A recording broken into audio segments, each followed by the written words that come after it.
ওমর ডাক দিয়া কই আবু বকর, কোরআনের কোন আয়াতে আমি উমরের নাম, আল্লাহর কোরআনের কোন আয়াতে আমি উমরের সম্পর্কে আল্লাহ কথা কইল আমি তো পাই নাই।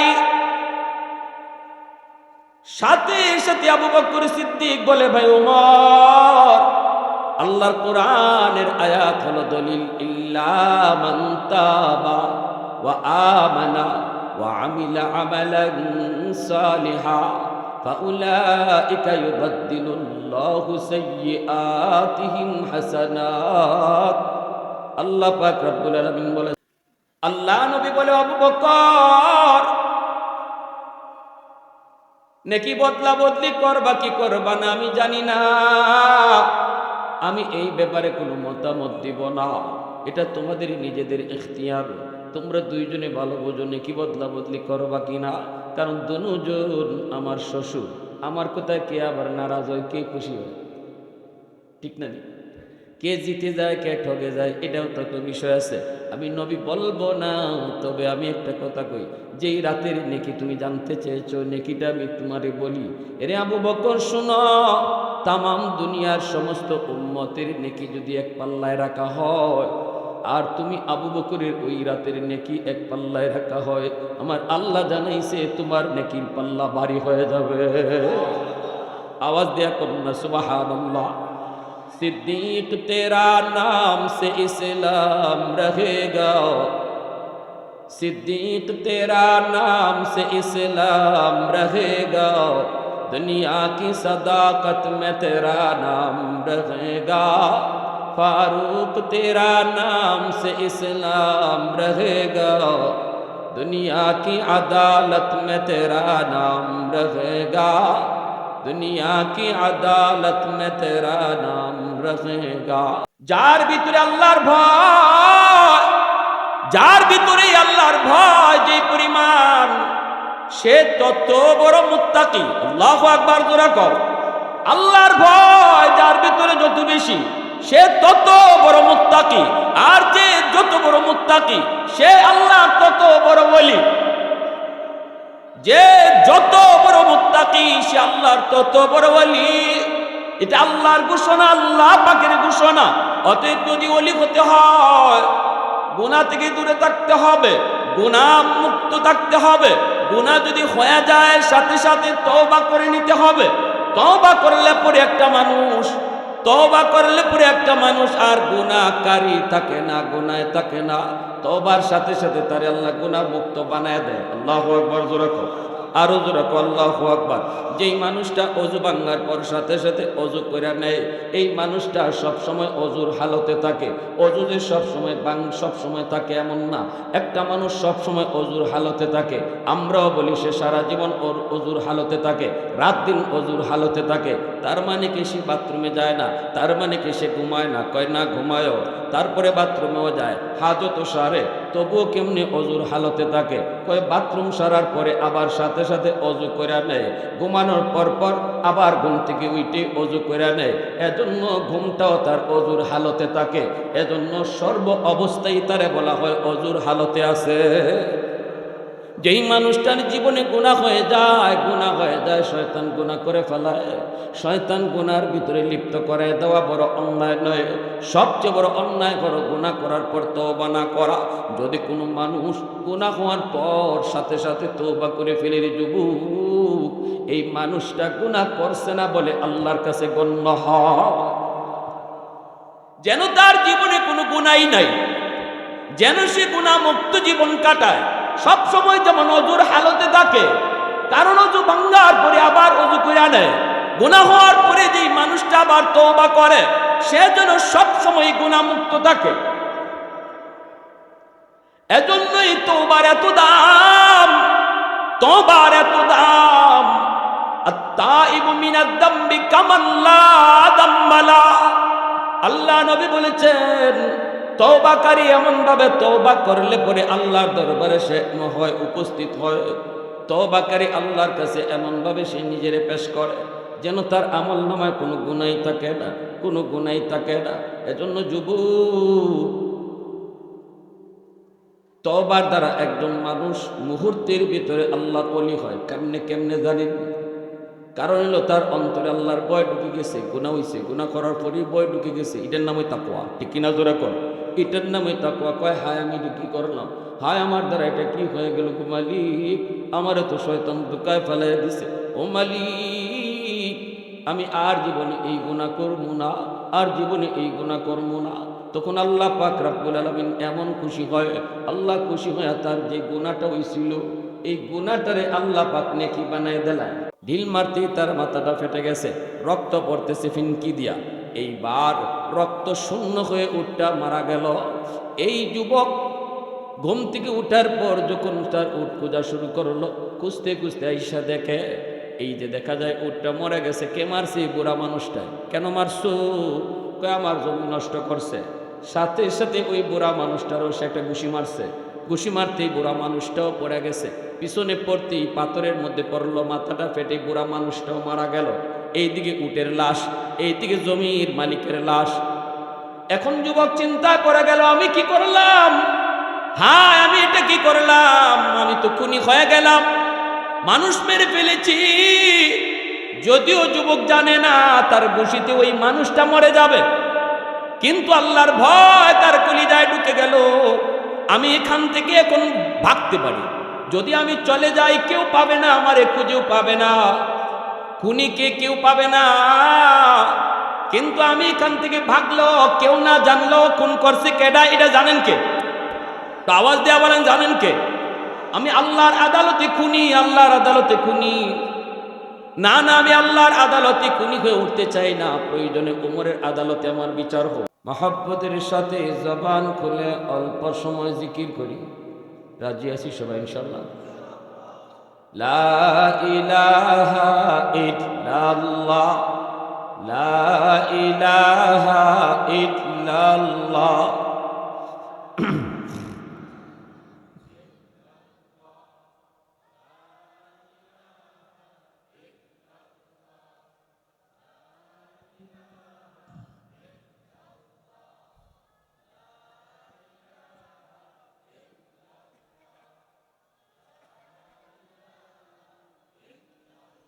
ये जिक्र खुदा दिल में सदा रखने दिया कर, और नक्श खुदा दिल में जमा रखने दिया कर। क्या जाने हक इस्लाम है कोई फضल इलाही, हर वक्त दुरे कल्ब खाला रखने दिया कर। मुर्शिद की नजर गज बसर से न होती है, क्या खुश नजरी खुश नजरी खुश नजरी है, क्या खुश नजरी खुश नजरी खुश नजरी है। दिल तूर के दिल जोर दिया सबका खुदा से, क्या दिल शिकानी दिल शिकानी दिल शिकानी है, क्या दिल शिकानी दिल शिकानी दिल शिकनी है। ला इलाहा इल्लल्लाह, ला इलाहा इल्लल्लाह।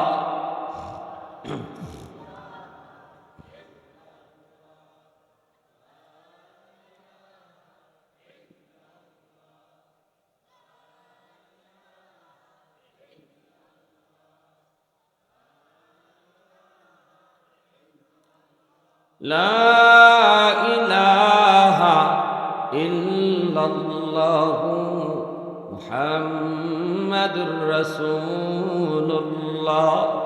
জোরে সুরে বলি সাল্লাল্লাহু আলাইহি ওয়াসাল্লাম। ঐতিহ্যবাহী পূর্ব নরোত্তমপুর যুব সমাজের উদ্যোগে আয়োজিত আজকের দুদিনব্যাপী তাফসীরুল কোরআন মহাসম্মেলনের আজ প্রথম দিনের চলন্ত অধিবেশনের সম্মানিত সদর ইজলাস, সভাপতি সাহেব, উপস্থিত জাতির বিবেক উলামায়ে কেরাম, অত্র এলাকার মুরব্বিয়ান এজাম, কলিজার টুকরা যুবক, পর্দার আড়ালে পর্দানিশীন সম্মানিত মা ও বোনেরা, আমাকে বিষয় দেওয়া হয়েছে তাকওয়ার গুরুত্ব।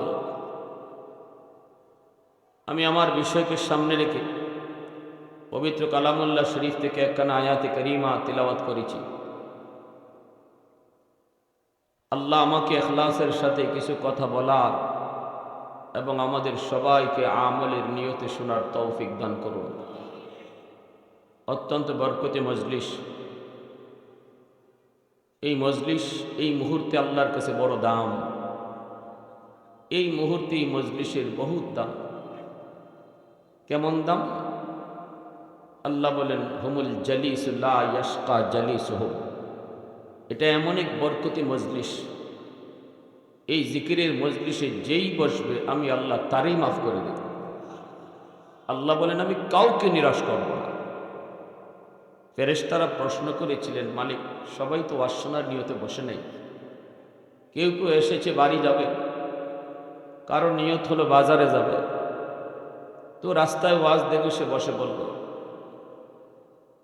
আর ভাবতেছে যে একটু পরে বাজারে যাই, ওয়াজটা শুনি। নিয়ত তার বাড়িতে যাওয়া, নিয়ত তার বাজারে যাওয়া, তারেও কি মাফ করে দিছ? আল্লাহ বলেন, হুমুল জালিসু লা ইয়াশকা জালিসুহু। এটা এমন এক বরকতি মজলিস, আমার এই বরকতি মানুষগুলার সাথে যেই বসবে আমি তারই মাফ করে দেব। আগামীকাল এখানে মাহফিল হবে, আগামীকাল ওই মজলিস বড় দামি। এর পরের দিন আর জোরে কর, এর পরের দিন থেকে আপনি যদি সারা মাস এখানে বসে থাকেন তবুও আপনার গুনাহ মাফের কোনো ঘোষণা নাই। কিন্তু আজ আর কাল এই মাহফিলের উসিলায় জায়গাটা আল্লাহর কাছে দামি হয়ে গেছে। মাহফিলের উসিলায়, জিকিরের মজলিসের উসিলায় আল্লাহর কাছে এই জায়গার দাম অনেক বেড়ে গেছে।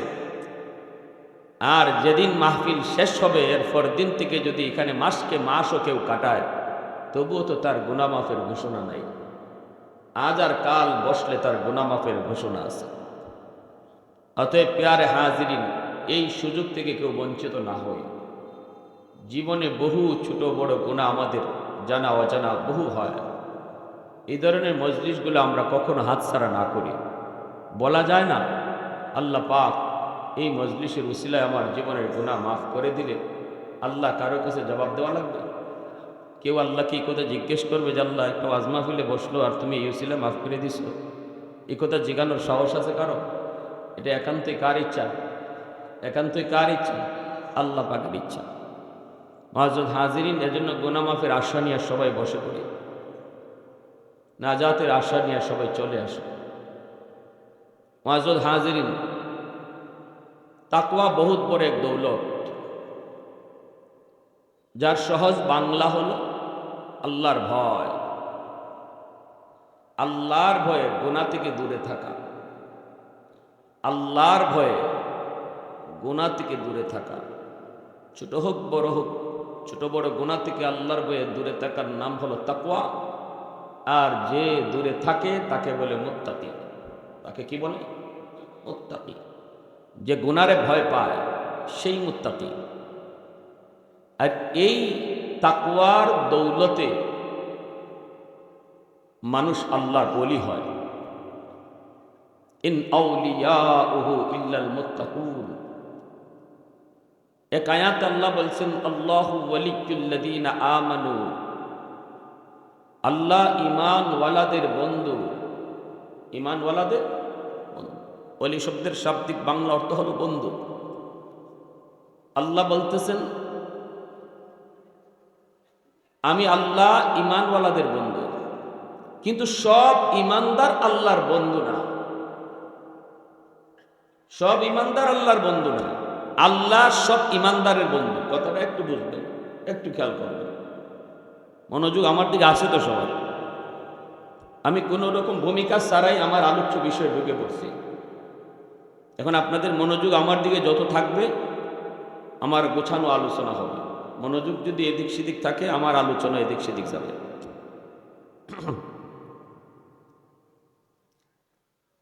আল্লাহু ওয়ালিয়্যুল্লাযীনা আমানু, এই আয়াতে আল্লাহ বলতেছেন আল্লাহ সকল ঈমানদারের বন্ধু। কিন্তু সকল ঈমানদার আল্লাহর বন্ধু না। আল্লাহর বন্ধু কারা এটা আল্লাহ অন্য জায়গায় বলছেন, ইন আউলিয়াউহু ইল্লাল মুত্তাকুন। ঈমানওয়ালাদের ভিতরে যারা মুত্তাকি তারা আমার বন্ধু। সুবহানাল্লাহ জোরে বলে। কথা দুটা, একটা হলো আল্লাহ সবার বন্ধু, কিন্তু সবাই আল্লাহর বন্ধু না। সবার মধ্যে যারা মুত্তাকি তারা আল্লাহর বন্ধু। তাহলে দামটা কত মুত্তাকি? কে সে মুত্তাকি? সে তো সেই যে আল্লাহর ভয়ে গুনাহ থেকে দূরে থাকে। হযরত ওমর ফারুক রাদিয়াল্লাহু তাআলা আনহু তার অ্যাসেম্বলি বন্ধ করে দিলেন যে আজকে আমার মন্ত্রী পরিষদ যারা আছো, ভিন্ন কোনো আলোচনা হবে না, আলোচ্য বিষয় একটা, বলো তাকওয়া কাকে বলে। যে তাকওয়ার কথা আল্লাহ কোরআনে এত বলছেন, ইয়া আইয়ুহাল্লাযীনা আমানু ইত্তাকুল্লাহ, ইয়া আইয়ুহাল্লাযীনা আমানু ইত্তাকুল্লাহ, কত জায়গায় জায়গায় আল্লাহ বলতেছেন। কি সেই তাকওয়া? হযরত তোমার বলেন কি সেই তাকওয়া যেই তাকওয়ার দ্বারা আল্লাহর ওলি হওয়া যায়? আমাকে তোমরা বুঝাও। সাহাবায়ে কেরাম যারা ছিলেন অ্যাসেম্বলিতে সবাই নীরব। হযরত ওমরের সামনে কে তাকওয়ার পরিচয় দেয়? তখন হযরত ওমর রাদিয়াল্লাহু তাআলা আনহু উবাই ইবনে কাব রাদিয়াল্লাহু তাআলা আনহুকে লক্ষ্য করে বলতেছেন, উবাই তুমি বলো, তুমি তো সেই উবাই যে আমার নবীকে কোরআন তেলাওয়াত করে শোনাইতা। সুবহানাল্লাহ, তুমি তো সেই উবাই যার পিছনে নবী দাঁড়ায় দাঁড়ায় কোরআন তেলাওয়াত শুনতেন। আল্লাহ নবীর কোন রকম একটু আওয়াজ পেয়ে নবীজি পিছনে দাঁড়ানো, এটা বুঝতে পেরে হযরত উবাই ইবনে কাব রাদিয়াল্লাহু তাআলা আনহু তিনি কোরআন তেলাওয়াত বন্ধ করে দিয়েছেন। শরম লজ্জা পাই দিয়েছেন, ইয়া রাসূলুল্লাহ আপনি আমার পিছনে, আপনার সামনে আমি কোরআন তেলাওয়াত করি। রাসূল বলে, উবাই তুমি পড়ো, আমি তোমার কোরআন তেলাওয়াত শুনবো। সুবহানাল্লাহ। বলি, ইয়া রাসূলুল্লাহ আমি আপনারে শোনাবো। রাসূল বলে, উবাই তোমার তেলাওয়াত শোনার জন্য আমার আল্লাহ আমাকে বলছেন। হযরত উবাই ইবনে কাব রাদিয়াল্লাহু তাআলা এত খুশি হয়েছেন, ইয়া রাসূলুল্লাহ আল্লাহকে আমার নাম ধরে বলছে? নবীজি বলেন, হ্যাঁ তোমার নাম ধরে আল্লাহ আমারে বলছে, তোমার নাম ধরে আল্লাহ আমারে বলছে তোমার জবান থেকে তিলাওয়াত শোনার জন্য। তো হযরত ওমর রাদিয়াল্লাহু তাআলা এজন্য বলতেছেন, উবাই তুমি তো অনেক দামি, তুমি রাসূলকে কোরআন তেলাওয়াত শোনাইছো, তোমার তেলাওয়াত রাসূল পাশে বসে শুনতেন, তুমি বলো তাকওয়া কাকে বলে? হযরত উবাই ইবনে কাব রাদিয়াল্লাহু তাআলা তিনি বলেন, আমিরুল মুমিনিন আপনি কি কখনো কোনো জঙ্গল দিয়ে কখনো গেছেন? এমন কোনো জঙ্গল যে জঙ্গলের ভিতরে একটা সরু চিকন একটা রাস্তা, যেই রাস্তার দুনো পাশে কাটা। হযরত ওমর বলেন, হ্যাঁ আমি গেছি। বলে, তাহলে যেই চিকন সরু একটা রাস্তা, যে রাস্তার দুনো পাশে ধারালো ধারালো কাটা, এই চিকন রাস্তাটা কিভাবে পার হয়েছে? হযরত ওমর বলেন, আমি আমার শরীরটার একদম গোটায় নিয়েছি, ছোট করে ফেলছি যেন শরীরে কোনো রকম কাটা না লাগে। একদম আমি এরকম মানুষ, কিন্তু হয়ে গেছে এমন হয়ে খুব সতর্কতার সাথে কাটাটা পার হয়েছি, পথটা বাড়ি দিছে। উবাই ইবনে কাব রাদিয়াল্লাহু তাআলা বলেন, এবার আপনাকে তাকওয়া বোঝানো সহজ। যেইভাবে আপনি রাস্তা পার হয়েছেন, ঠিক তেমনি আল্লাহ জান্নাতের একটা রাস্তা দুনিয়া থেকে মানুষের সামনে রাখছেন। এই রাস্তাটাও এতটা সরু, এই জান্নাতি রাস্তাটার দুপাশে গুনার কাটা, ছোট বড় অসংখ্য গুনার কাটা জান্নাতি পথে। এই জান্নাতের পথটা কিভাবে পাড়ি দিব? আপনি জঙ্গলের ওই রাস্তা যেভাবে পাড়ি দিচ্ছেন, যে মানুষটা দুনিয়া থেকে এই জান্নাতের এই রাস্তায় ছোট বড় সব ধরনের গুনার কাটা থেকে নিজেরে বাঁচাইয়া চলতে পারে, এর নাম হলো তাকওয়া। আর যে চলতে পারে তার নামই হলো মুত্তাকি। সুবহানাল্লাহ। দেখছেন? এজন্য আমার ভাইরা বন্ধুরা, যুবক, আল্লাহ পাক বলেন, আলা ইন্না আউলিয়া আল্লাহ, শোনো নিশ্চয়ই, ইন্না আউলিয়া আল্লাহ, ওলির বহুবচন হলো আউলিয়া। শোনো নিশ্চয়ই যারা আল্লাহ পাকের ওলি, লা খাউফুন আলাইহিম, তাদের কোনো ভয় নাই, ওয়ালা হুম ইয়াহজানুন, তাদের কোনো টেনশন নাই। ওলি যারা হয় আল্লাহ বলতেছেন তাদের কোনো ভয় নাই, তাদের জীবনে কোনো টেনশনও নাই। তার মানে কি ভয় ভীতি আসবে না, টেনশন আসবে না? আসবে। ওলিদের জীবনেও ভয় ভীতি আসবে, ওলিদের জীবনেও পেরেশানি আসবে, কিন্তু যদি তুমি নিজেকে আল্লাহর ওলি বানাইতে পারো, আল্লাহ বলতেছেন তোমার জীবনে যত ভয়, তোমার জীবনে যত টেনশন, যত পেরেশানি, সব কিছুর জিম্মাদার আল্লাহ নিজে হয়ে যাবেন। ভয় না এমন না, পেরেশানি আসবে না এমন না। তোমার জীবনে আমার জীবনে অনেক ভয়, অনেক পেরেশানি আসবে রে যুবক, কিন্তু যদি নিজেরে আল্লাহর ওলি বানাইতে পারো, তাহলে তোমার সমস্ত ভয় ভীতির সামনেও আল্লাহ তোমার জিম্মাদার। আল্লাহু আকবার। তোমার জীবনের যত পেরেশানি, সব কিছু পেরেশানির জিম্মাদার কে হবে? এত সুন্দর পুরস্কার আল্লাহ জানাই দিলেন। এইবার যেন আমি আল্লাহকে বলতেছি, মালিক, ওলি হইতে পারলে যদি এমন পুরস্কার হয়, তাহলে তুমি তাড়াতাড়ি আমারে কও কেমনে ওলি হওয়া যায়। ও মালিক, কেমনে ওলি হওয়া যায় তুমি তাড়াতাড়ি বলো। এইবার আল্লাহ কয়, আল্লাযীনা আমানু ওয়া কানু ইয়াত্তাকুন। দুইটা কাজের দ্বারা তুমি আমার ওলি হতে পারবা। দুইটা কাজের দ্বারা তুমি আমার ওলি হতে পারবা। একটা হলো ঈমান, একটা হলো নির্ভেজাল ঈমান, আরেকটা হলো দৌলতে তাকওয়া। এই ঈমান আর তাকওয়ার বদৌলতে তুমি আমার ওলি হতে পারবা। ঈমান এর মাঝে 50 মার্ক, তাকওয়ার মাঝে 50 মার্ক, এই হলো 100 মার্ক, ঠিক না? আল্লাহর ওলি যদি তুমি হতে চাও, তাহলে তোমাকে 100 নাম্বার নিতে হবে। এই 100 নাম্বারের ভিতরে প্রশ্ন হলো মাত্র দুইটা। কয়টা? 50 মার্ক। দুই প্রশ্নের ভিতরে এক প্রশ্ন, ঈমান তোমার আসেনি। দ্বিতীয় প্রশ্ন হলো তাকওয়ার দৌলত আসেনি।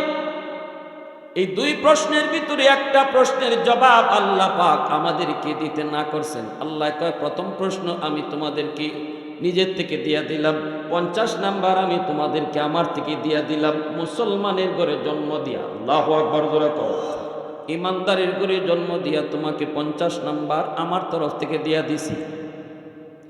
এইবার তুমি শুধু অর্জন করো, হাসিল করো 50 নাম্বার।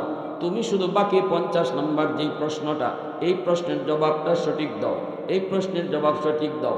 একটা প্রশ্নের জবাব তোমার লাগবে না, আমি আল্লাহ সার দিয়া দিছি। আল্লাহু আকবার। এটা হলো আমার আপনার জন্য, কারণ আমরা মুসলমানের ঘরে জন্ম নিয়েছি, ইমানদারের ঘরে জন্ম নিয়েছি। এজন্য শুকরিয়া তান বলি আলহামদুলিল্লাহ। প্রশংসা করব কার? হয় নাই দূরে মালিকের নাম কার? মুসলমানের আওয়াজে বলি আল্লাহু আকবার। এজন্য আমার ভাইরা বন্ধুরা, দুইটা প্রশ্নের ভিতরে একটা প্রশ্ন আমরা পেয়ে গেছি অলরেডি। এক প্রশ্ন আল্লাহ সার দিয়া দিছেন। প্রথম প্রশ্নের যে 50 নাম্বার আল্লাহ নিজের থেকে দিয়ে দিছেন। এখন আমার আপনার জন্য আসান, শুধু একটা প্রশ্নের জবাব শিখব, একটা প্রশ্নের জবাব অর্জন করব, একটা নাম্বার শুধু নিব, বাকি 50 নাম্বার অর্জন করো। সেটা কি? সেটাই হলো তাকওয়া। আল্লাহু আকবার জোরে কও। সেটাই কি? তাকওয়া। যার ভিতরে আল্লাহর ভয়, যার ভিতরে আল্লাহর ভয় যে পরিমাণ, সে তত বড় মুত্তাকি। আল্লাহু আকবার জোরে কও। আল্লাহর ভয় যার ভিতরে যত বেশি, সে তত বড় মুত্তাকি।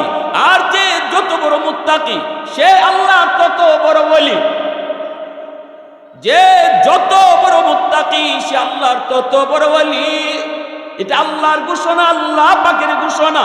অতএব যদি ওলি হতে হয়, গুনাহ থেকে দূরে থাকতে হবে, গুনাহ মুক্ত থাকতে হবে। গুনাহ যদি হয়ে যায়, সাথে সাথে তওবা করে নিতে হবে। তওবা করলে পরে একটা মানুষ, তওবা করলে পরে একটা মানুষ আর গুনাহকারী থাকে না, গুনায় থাকে না। তওবার সাথে সাথে তারে আল্লাহ গুনাহ মুক্ত বানায় দেয়। আল্লাহু আকবার জোরে কও। আরো জোরে কও আল্লাহু আকবার। যেই মানুষটা অজু ভাঙার পর সাথে সাথে অজু করে নেয়, এই মানুষটা সব সময় অজুর হালতে থাকে। অজু যে সব সময় থাকে এমন না। একটা মানুষ সব সময় অজুর হালতে থাকে।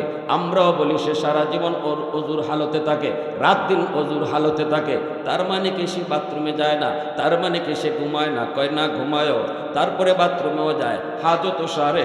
তবুও কেমনে অজুর হালতে থাকে? কয় বাথরুম সারার পরে আবার সাথে সাথে অজু করে নেয়, ঘুমানোর পর পর আবার ঘুম থেকে উঠে অজু করে নেয়, এজন্য ঘুমটাও তার অজুর হালতে থাকে।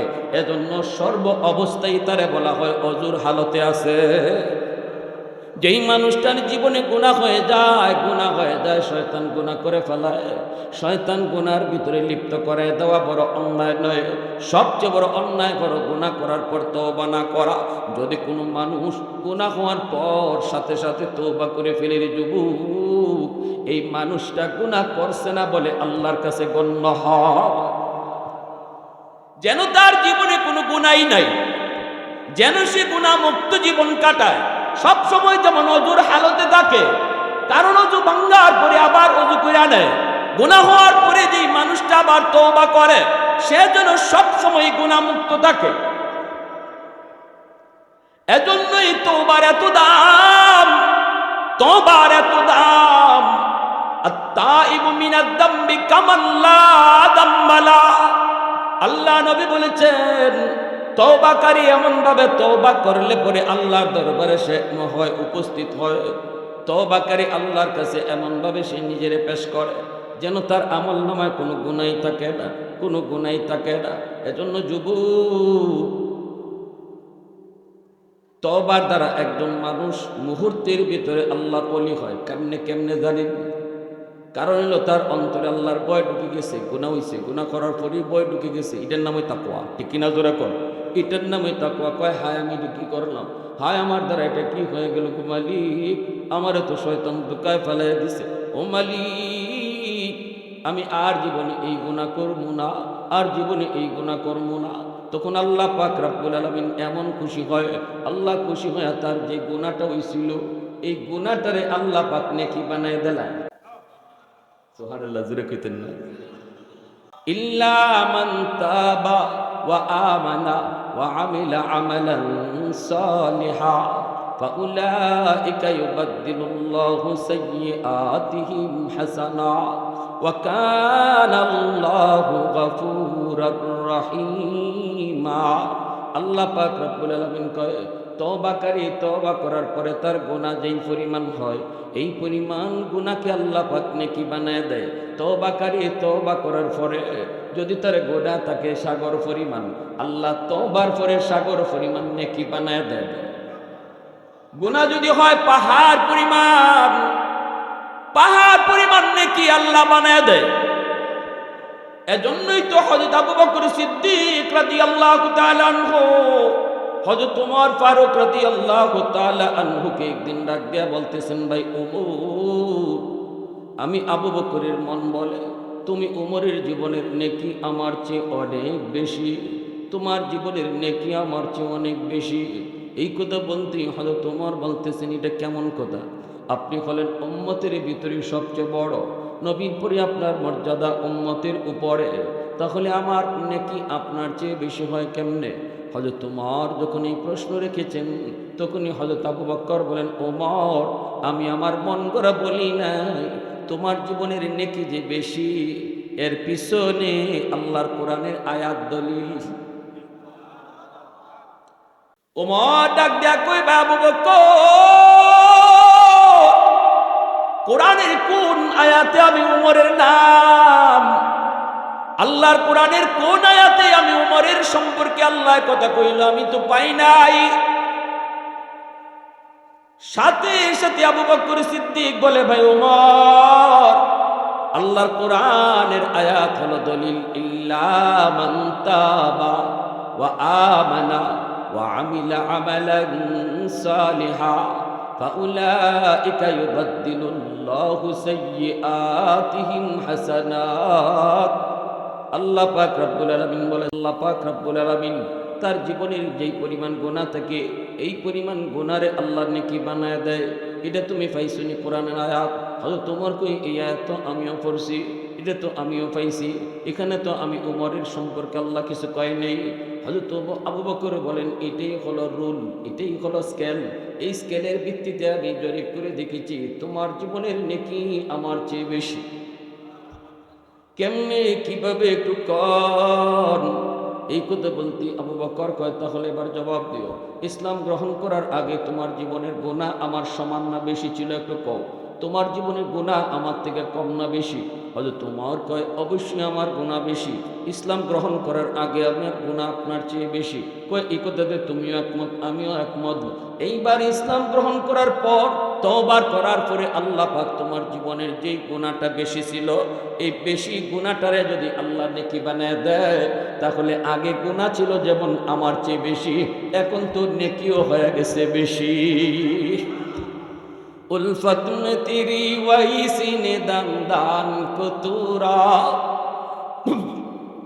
उल्फत में तेरी वही सीने दमदान को तूरा, बू बकर उमर नक्श कदम तेरा न छोरा, बू बकर उमर नक्श कदम तेरा न छोरा, आयो शाक़ नबी वाक़े असरार मदीना, सुल्तान का सुल्तान है सुल्तान मदीना, सरकार का सरकार है सरकार मदीना, गुलजार का गुलजार है गुलजार मदीना।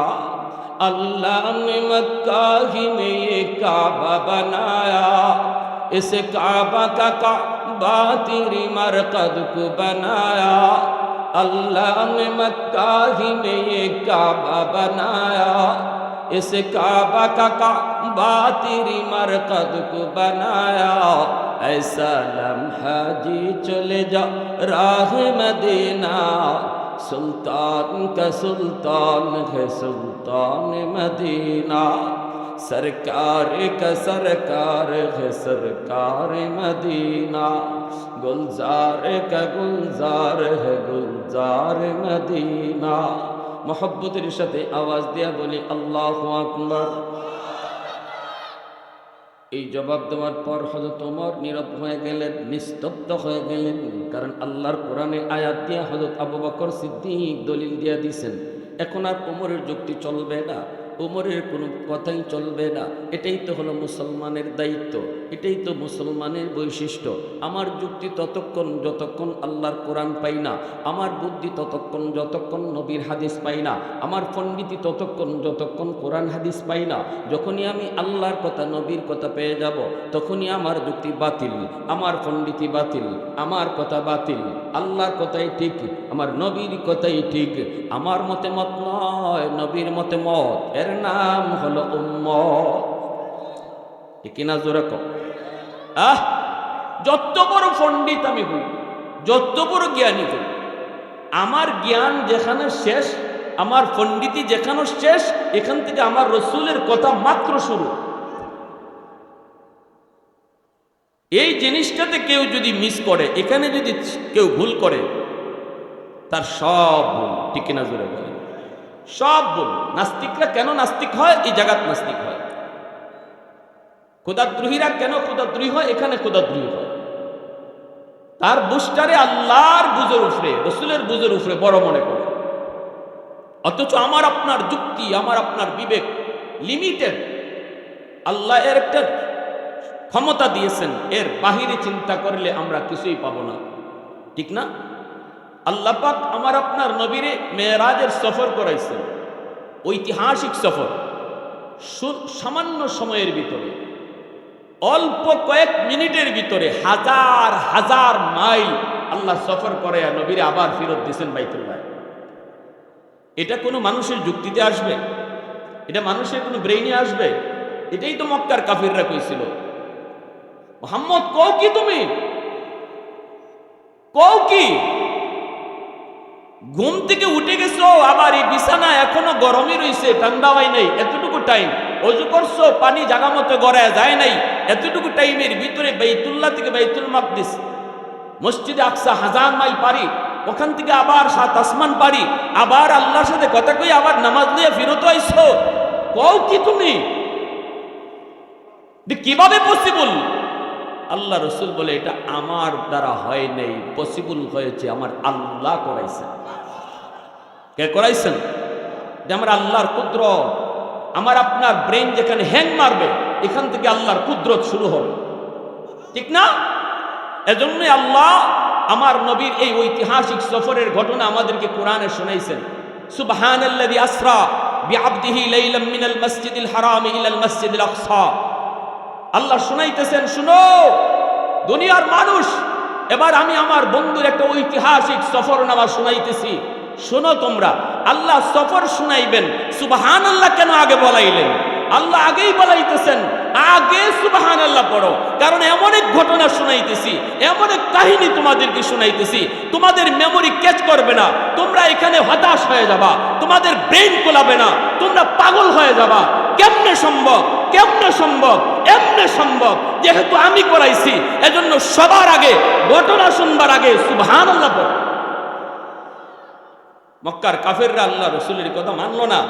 আবু বকর সিদ্দিকের কাছে গিয়ে কইল, আরো কত প্রশ্ন নবীরে করলো, তুমি যে এইভাবে আসছো, বাইতুল মুকাদ্দাস দেখে আসছো, তো কও তো বাইতুল মুকাদ্দাসের দরজা জানালা কয়টা? আল্লাহ দরজা জানালা নবীর চোখের সামনে আল্লাহ পাক আয়নার মতো ভাসায় দিচ্ছেন, নবী বইলা দিচ্ছেন। এরপরে কও তো রাস্তার কি দিকে আসছো? রসুল কয় কাফেলা একটা আসতেছে সিরিয়া থেকে, ব্যবসায়ী কাফেলা মক্কা, এরা আসবে আগামী এত তারিখে সূর্য ডুবার আগে চলে আসবে, দেখবা তোমরা পাবা। ও আল্লাহ, সূর্য ডুবা কাছেই গেছে, এখনো কাফেলা আসতেছে না। মক্কার কাফিররা তো হ্যাঁ মোহাম্মদে এখন ধরা পড়বে।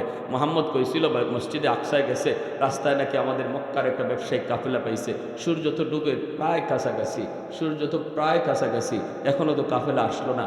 আল্লাহ রসুল মিথ্যাবাদী হয়ে যাবেন। আল্লাহ কয়, আল্লাহ পাকের কাছে রসুলকে, মালিক কি ব্যাপার? ও মালিক, আমি কি তোমার হাবিব কি তাদের কাছে মিথ্যাবাদী হয়ে যাবে? আল্লাহকে অসম্ভব বন্ধু, হতেই পারে না। আল্লাহ সূর্যরে আদেশ করছে, যেখানে আসো এখানে থেমে থাকো। আওয়াজ দিয়া বলেন সুবহানাল্লাহ। সূর্য কার কথায় চলে? জোরে বলেন কার? আল্লাহ বলছে সূর্য যেখানে আসো সেখানেই থেমে থাকো, আমার বন্ধুর কথা সত্যতা প্রমাণ করতে হবে। আর একটু সময়, তারপরে কাফেলা ঢুকে পড়বে। আল্লাহর আদেশে সূর্য জাগা, থেমে থাকুন। সুবহানাল্লাহ।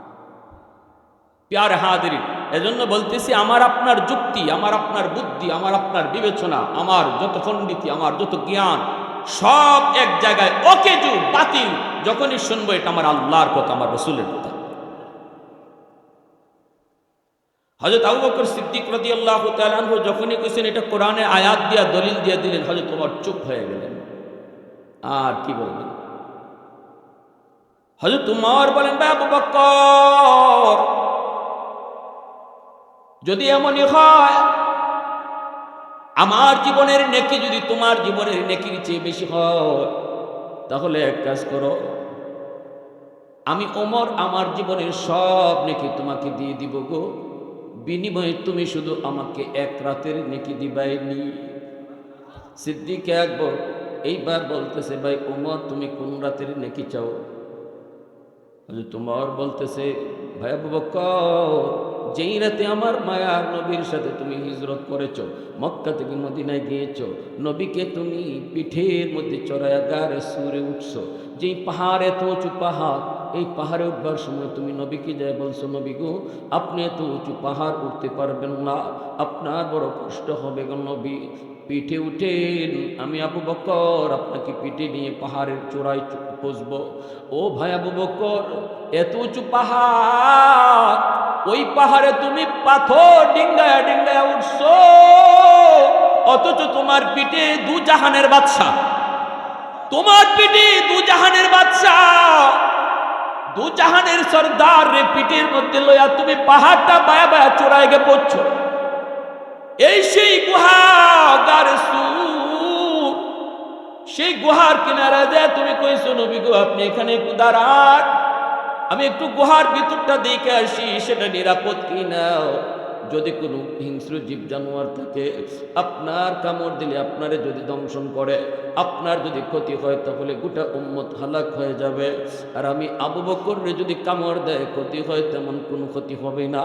সেদিন আমার নবীনি তুমি গুহার মুখে দাঁড় করায় নিজের প্রাণটা হাতে লিয়ে গুহার ভিতরে ঢুকছো, রিস্ক নিয়ে ঢুকছো, ঢুকিয়ে তুমি দেখছো সব কিছু নিরাপদ, ছোট ছোট গর্ত আছে, গর্তগুলা তুমি এরকম পাগড়ি ছিঁড়ে ছিঁড়ে গর্তের মুখগুলা বন্ধ করেছ।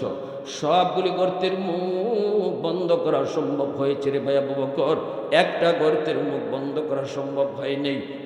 তোমার কাছে কাপড় ছিল না, সেই গর্তটা নিজের পা দিয়ে আটকায় রাখছো। সাপ থাকে আমি আবু বকরের পায়ে কামড় দিই, তবু আমার নবীর গায়ে যেন ক্ষতি না করে। আল্লাহু আকবার জোরে কও। ওই দিন আমার নবীর তুমি ডাক দিয়া ভিতরে ঢুকাইছো, ঢুকায়া বলছো, নবী গো আপনি বড় ক্লান্ত, আপনি আমার ওরাতে ঘুমান। এ ভাই আবু বকর, কথাগুলি হযরত ওমর বলতেছে আর চোখ থেকে দর দর করে পানি ঝরতেছে। এ ভাই আবু বকর, মায়ার নবীর তুমি নিজের উরাতে ঘুম পাড়াইছো, অথচ ওই দিন ঘুমের প্রয়োজন তোমার বেশি ছিল, কারণ 40টা রাত তুমি ঘুমাও নাই। কখন কোন টাইমে নবী এসে তোমার ডাক দিবে এই চিন্তায় তুমি ঘুমাও নাই, দরজার পাশে দাঁড়ায় দাঁড়ায় রাত কাটায় দিছো। আজকে ঘুমের প্রয়োজন ছিল তোমার বেশি, কিন্তু নিজে না ঘুমায়া রহমতের নবীর নিজের উড়াতে ঘুম পাড়ায় দিছো।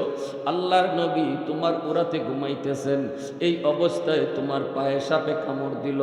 বিষের যন্ত্রণা কত কঠিন, যে কামড় খাইছে সে জানে। সেদিন তুমি বিষের যন্ত্রণা হজম করেছো, দাঁতে দাঁতে কামড় দিয়ে হজম করেছ। নড়াচড়া করো না, কারণ নড়লে আমার রহমতের নবীর ঘুম ভেঙে যাবে। এ ভাই আবু বকর, ওই দিনে বিষের যন্ত্রণা তুমি হজম করেছো, দাঁতে দাঁতে কামড় দিয়ে হজম করেছো, তবুও নড়াচড়া করো না, কারণ আমার মায়া নবীর ঘুম ভেঙে যাবে। এরপরে এক ফোঁটা চোখের পানি তোমার আমার রসুলের এই পবিত্র গাল মোবারকে পড়ে গেল। নবীজি ঘুম ভেঙতেই নবীজি দেখেন তুমি কাঁদতেছ। আল্লাহর নবী বলেন, ভাই আবু বকর কি হয়েছে? তুমি বলছো নবী গো আমার সাপে কামড় দিয়েছে। নবীজি তার লব মোবারক এই কাটা জায়গায় লাগায় দিলেন। আমার নবীর লবের মধ্যে এত বড় পাওয়ারফুল অ্যান্টিবায়োটিক আল্লাহ রাখছেন, দিতে দেরি বিষ পানি হইতে দেরি হলো না। নবীজি কয়, রে সাপ, তুই আমার আবু বকরে কেন কামড় দিলি? গর্তের ভিতর থেকে সাপ বের হলো, আল্লাহর হুকুমে সাপের জবান খুলে গেল। সাপে ডাক দেয়া কই, নবী গো মাপ চাই গো নবী, মাপ চাই, আপনার বন্ধুরে আমি ইচ্ছা করে কামড় দেই না, আমি অপারগ। ওগো নবীজি, এই গুহা আমার বাসস্থান না, আমার বাড়ি না, আমার বাড়ি হলো ওই যে দেখা যায় খেজুর বাগান, ওই খেজুর বাগানে আমি থাকতাম। দুইজন তাওরাত কিতাবের পণ্ডিত আমার খেজুর বাগানে পাশ দিয়া যায়। একজন আরেকজন রে ডাক দিয়া কয়, দোস্ত ওই যে দেখো একটা গর্ত দেখা যায়, এই গুহাটাই হলো গার সুর। এই গুহার কথাটাই আল্লাহ পাক তাওরাত কিতাবের ভিতরে উল্লেখ করেছেন। আখিরি জমানার নবী সাইয়্যিদুল মুরসালিন হিজরতের রাতে তিনি এই গুহায় অবস্থান করবেন। ওগো নবীজি, খোদার কসম, আমি ওই আলেমের কথাটা নিজের কানে শুনে ফেলেছি।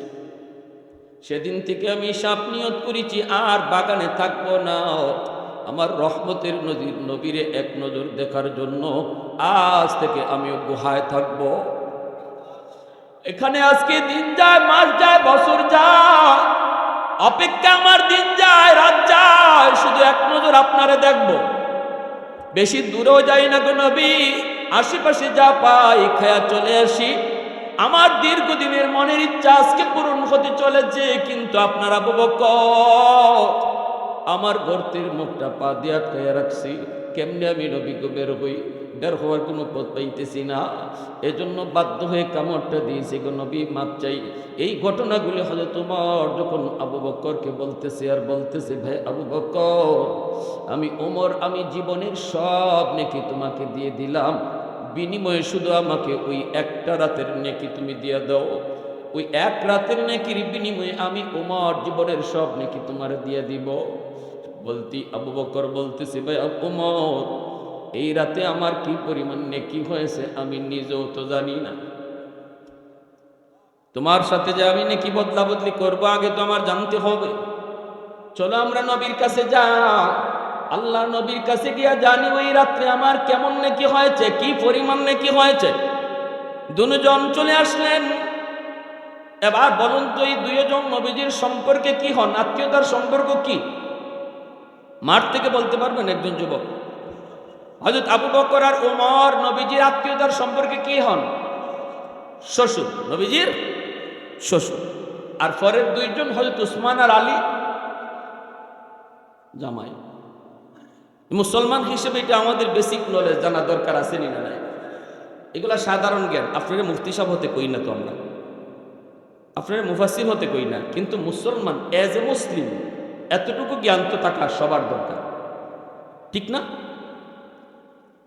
দুইজন গেছেন, যাই হযরত আবু বকর সিদ্দিক সালাম দিয়েছেন, হযরত ওমর সালাম দিয়েছেন। নবী বলতেছেন কি ব্যাপার দুইজন একসাথে? আবু বকর সিদ্দিক বলে, ইয়া রাসূলুল্লাহ, আমরা দুইজনে নেকি বদলা বদলি করতে চাই, কিন্তু নবী গো আমি নিজেও জানি না ওই রাতে আমার কি পরিমাণ নেকি হয়েছে। ওমর তার জীবনের সব নেকি আমাকে দিতে চায়, বিনিময়ে আমার এক রাতের নেকি চায়, কিন্তু আমি জানি না গো নবী ওই রাতে আমার কি পরিমাণ নেকি হয়েছে। আল্লাহর নবী রহমতের নবী বলেন, কোন রাত? ওই যেই রাতে আমি আপনার সাথে হিজরত করেছি। আল্লাহ নবী বলে, আবু বকর নেকি বদলা বদলি করবা কি করবা না আমি জানি না, আমি এই ব্যাপারে কোনো মতামত দিব না, এটা তোমাদের নিজেদের ইখতিয়ার। তোমরা দুইজনে ভালো বোঝো নেকি বদলা বদলি করবা কিনা, কারণ দুজন আমার শ্বশুর, আমার কোথায় কে আবার নারাজ হয়, কে খুশি হয়, ঠিক না? কে জিতে যায় কে ঠকে যায় এটাও তো একটা বিষয় আছে। আমি নবী বলবো না, তবে আমি একটা কথা কই, যেই রাতের নেকি তুমি জানতে চেয়েছো নেকিটা আমি তোমারে বলি। এরে আবু বকর শোনো, তামাম দুনিয়ার সমস্ত উম্মতের নেকি যদি এক পাল্লায় রাখা হয়, আর তুমি আবু বকরের ওই রাতের নেকি এক পাল্লায় রাখা হয়, আমার আল্লাহ জানাইছে তোমার নেকির পাল্লা ভারী হয়ে যাবে। आवाज दिया करूँ सुबहानल्लाह। सिद्दीक तेरा नाम से इस्लाम रहेगा, सिद्दीक तेरा नाम से इस्लाम रहेगा, दुनिया की सदाकत में तेरा नाम रहेगा, फारूक तेरा नाम से इस्लाम रहेगा, दुनिया की अदालत में तेरा नाम रहेगा, दुनिया की अदालत में तेरा नाम रहेगा। मुसलमाনের আওয়াজে বলি আল্লাহু আকবার। তাহলে এবার কি বুঝলাম আমরা? তওবাকারী তওবার দ্বারা তার জীবনের সব গুনারে আল্লাহ কি বানায় দেয়? একটু আওয়াজ দিয়ে বলেন কি বানায় দেয়? নেকি। এজন্য তওবাকারী তওবার লগে লগে আল্লাহর ওলি হয়ে যায়। কোনো গুনাহ নাই, খালি নেকি আর নেকি। কই পাইলে এত নেকি? আসরের মাঠে তওবাকারী কইব, আল্লাহ তোমার ফেরেশতারা বলে আমলনামা আমাকে অন্যজনেরটা দিয়ে দিছে। আল্লাহ বলবেন কেন? কই আল্লাহ আমি তো এত নেকি করি নাই, মনে হয় এই আমলনামা অন্য কারো, ফেরেশতারা ভুল করছে। আল্লাহ তখন বলবেন মুস্কি হাসি দিয়ে, আল্লাহ কুদরতি মুস্কি হাসি দিয়ে বলবে আমার ফেরেশতারা ভুল করেনি, তোমারটাই তুমি পাইছো। কইব আল্লাহ তাহলে এত নেকি? আল্লাহ পাক কইব যে তুমি দুনিয়াতে এমন তওবা করছো, তোমার তওবার উপরে আমি আল্লাহ এত খুশি হইছি, খুশি হইয়া তোমার জীবনের যে গুনাহ ছিল ওই গুনাহগুলাকে আমি আমার তরফ থেকে নেকি বানিয়ে দিছি। আওয়াজ দিয়া সুবহানাল্লাহ। একটু মহব্বতের সাথে জিকির করি, লা ইলাহা ইল্লাল্লাহ, লা ইলাহা ইল্লাল্লাহ।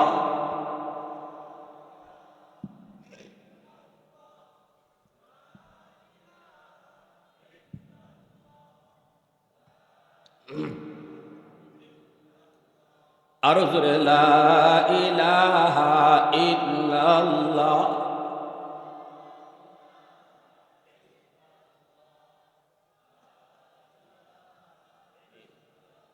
লা ইলাহা ইল্লাল্লাহু মুহাম্মাদুর রাসূলুল্লাহ। জোরে সুরে বলি সাল্লাল্লাহু আলাইহি ওয়াসাল্লাম।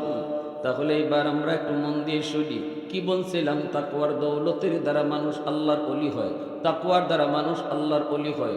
তাকওয়া কাকে বলে? কয় আল্লাহর ভয়। যে আল্লাহর ভয়ে নিজের গুনাহ থেকে বাঁচায় সেই হলো মুত্তাকি। যেই মানুষটা মুত্তাকি হয় সে আল্লাহর ওলির খাতায় নাম লেখায়। যত বেশি মুত্তাকি হব, যত বড় মুত্তাকি হইব, তত বড় আল্লাহর ওলি হইব, ঠিক কিনা জোরে বল। কার অন্তরে আল্লাহর ভয়? কার অন্তরে আল্লাহর ভয়? কে মুত্তাকি, কার অন্তরে তাকওয়া, এই জিনিসটা আমরা কেমনে বুঝবো রে যুবক? বই বুঝার আলামত হলো, দেখো যেই মানুষটা আল্লাহর ভয়ে নামাজ পড়ে, যেই মানুষটা আল্লাহর ভয়ে সুদ খাওয়া থেকে নিজেরে বাঁচায়, যেই মানুষটা আল্লাহর ভয়ে পর্দা করে, যেই মানুষটা আল্লাহর ভয়ে বেপরদা থেকে বাঁচে, যেই মানুষটা আল্লাহর ভয়ে গুনাহ থেকে নিজেরে বাঁচায়, মিথ্যা কথা থেকে বাঁচায়, যেই মানুষটা আল্লাহর ভয়ে রমজান মাসে রোজা রাখে, বুঝতে হবে তার অন্তরে তাকওয়া আছে। আল্লাহু আকবার জোরে কও। বুঝতে হবে তাকওয়ার দৌলত তার অন্তরে আছে।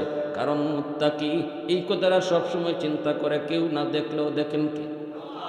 রাতের অন্ধকারে আমি গুনাহ করব, কেউ দেখবে না, বন্ধু দেখবে না, মা দেখবে না, ভাই দেখবে না, সবার চোখে ফাঁকি দেওয়া যাবে, পীরের চোখে ফাঁকি দেওয়া যাবে, ওস্তাদের চোখেও ফাঁকি দেওয়া যাবে, কিন্তু আল্লাহর চোখে ফাঁকি দেওয়া যাবে না। এই হলো মুত্তাকি, এটার নামই হলো তাকওয়া। ঠিক কিনা জোরে বলেন? মদিনার শহর থেকে 300 মাইল দূরে একটা ঘটনা, একটু মন দিয়ে আমার দিকে শুনেন। তাকওয়া কারে কয় একটু মন দিয়ে শুনেন, বুঝাইতেছি, এরপরে বুঝাই মনে তাকওয়া কেমনে হাসিল করা লাগবে, পথটা কোন পথ, কোন পথে হাঁটলে পরে তাকওয়ার দৌলত আমার আপনার কাছে আসবে, বোঝানোর জন্য একটা ঘটনা বলতেছি।